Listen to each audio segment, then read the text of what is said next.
eyes, I practice in optometry in Huntington Beach, California, where I own Coast Optometry.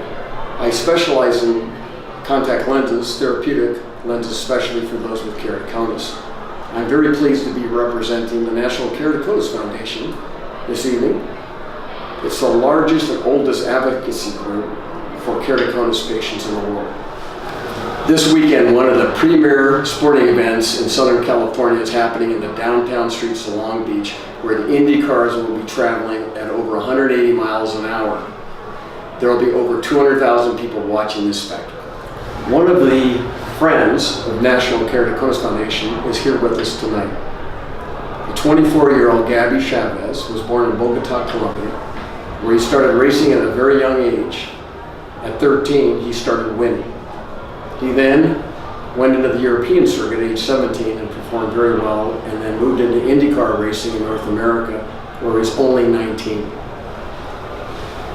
This year he's a driver for the Hardy race team, which is a well-known race team out of Indianapolis, and he is here with us tonight. Hello, Gabby. How are you doing tonight? Thank you. Tell us about how you got started in racing. For me, racing has always been a bit of a family passion. Not so much tradition, but just we're big race fans. My grandfather raced locally in Colombia, as did my uncle, my mom, and my aunt. They all raced, and besides that, they just love going to the races. So I grew up with that passion, and ever since I can remember, I've been in love with cars and the race itself. And when I was 11 years old, I got my first time in a go-kart for my birthday, and just having fun with my friends, and it just kind of developed into a bit more than a hobby at the time. And slowly I started going to the local races, then to the regional races, national races. I started winning shortly after, competitive races and championships, and it developed into my career. And now you're with the Hardy race team, a well-known one, and I understand Al Unser is on their team. Yeah, that's right. Al Unser Jr., two-time Indy 500 champion, multiple-time IndyCar champion, and he's a great asset to us, to our team. He's kind of driver coach and team consultant at the same time, so we love having him on our operation. I also understand in 2015 you were chosen as the IndyCar Race Rookie of the Year. That's impressive. How did you rise to such heights?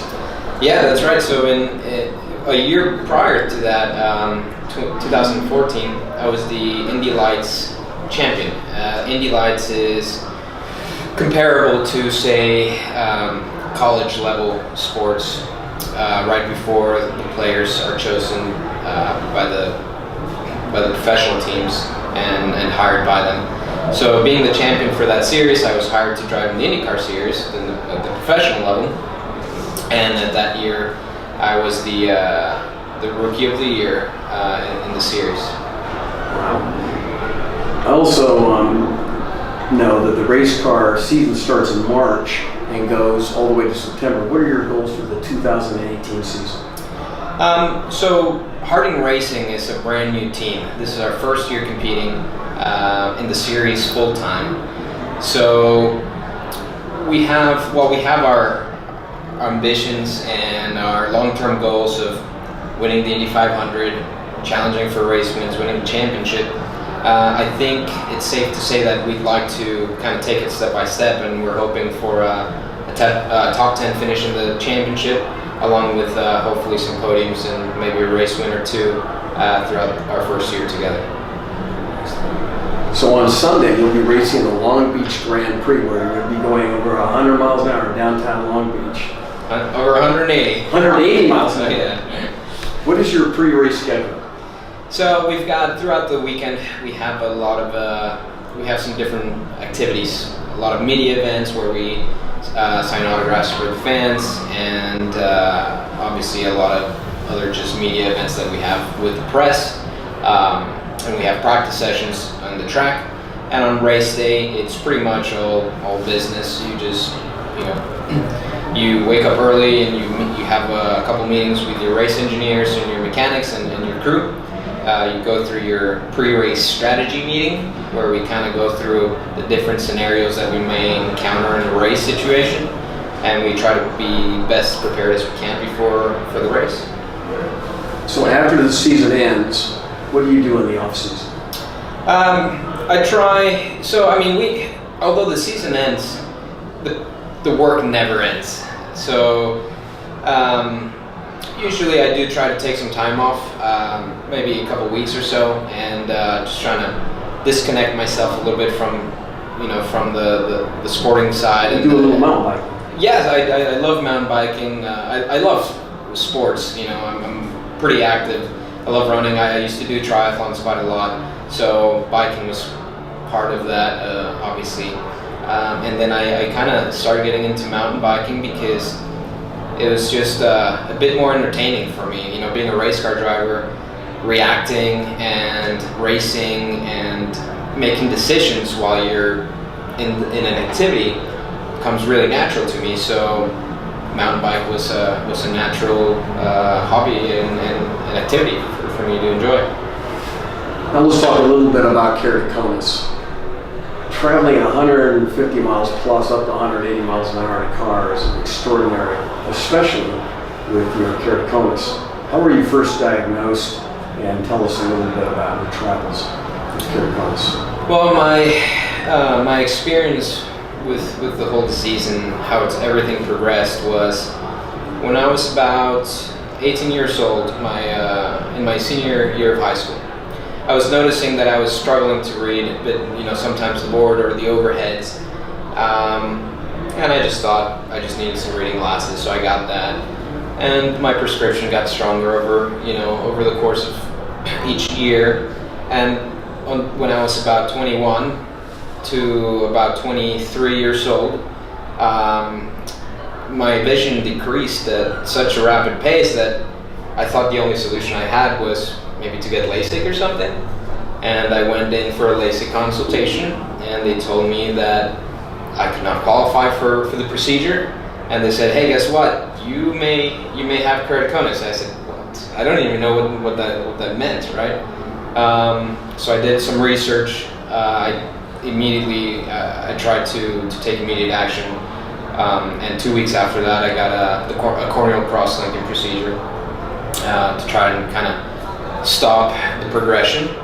And another month after that, I got fitted for my first pair of scleral lens. I could never wear any type of lens before. My eyes were always really sensitive to, because of my lifestyle, being active and being in a car.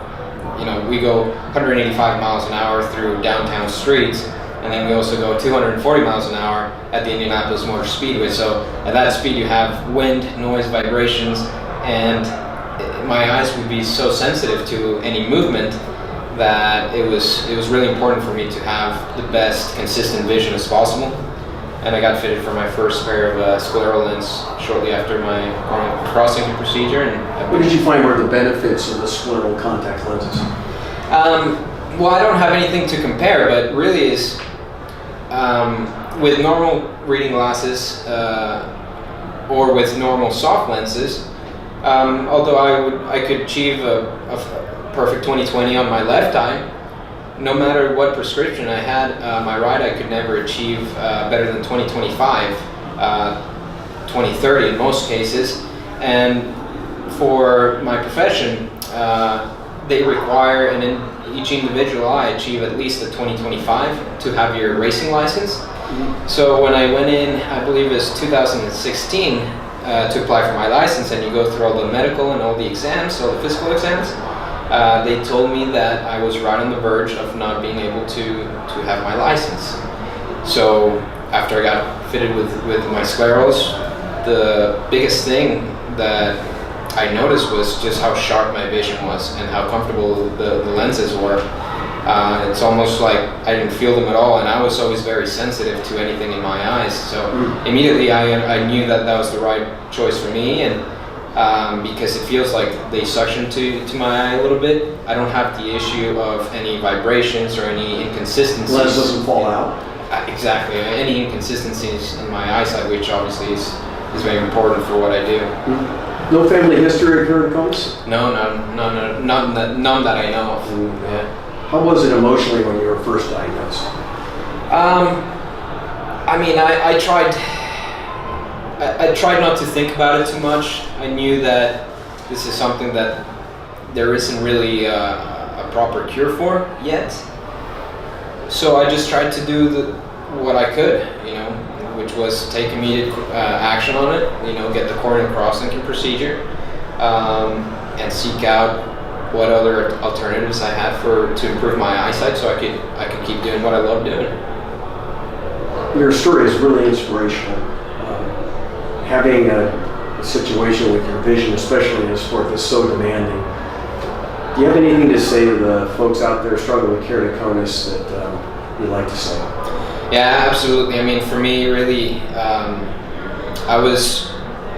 although I knew what I had to do to take action and then basically take the steps to improve my eyesight, to halt the progression of or deterioration of my eyesight. At the same time, I was very new to all of this. I didn't know what the disease was. Never heard of it before, and so I know that there has to be a lot of people out there that are going through those same feelings, to where everything's a bit unknown. There's not a lot of information out there. I certainly never knew what a scleral lens was, or never Cross-linking. Right. I thought, hey, it's just your eyesight gets worse as you get older, and that's all it is, right? I never knew that there were alternatives until I did a lot of research on it, and I can only imagine that there's a lot of people that just don't know that there's a lot of good improvements out there for us to try. So my biggest inspiration was, and I guess my mission really is to help kind of spread the knowledge for the people that are affected by the disease, and to know that the alternatives exist, and there's a lot of things that you can try to improve your lifestyle with it. Well, Gabby, I want to thank you for your support of the National Keratoconus Foundation and your inspirational story, and I'm going to wish you good luck on Sunday. Well, thank you.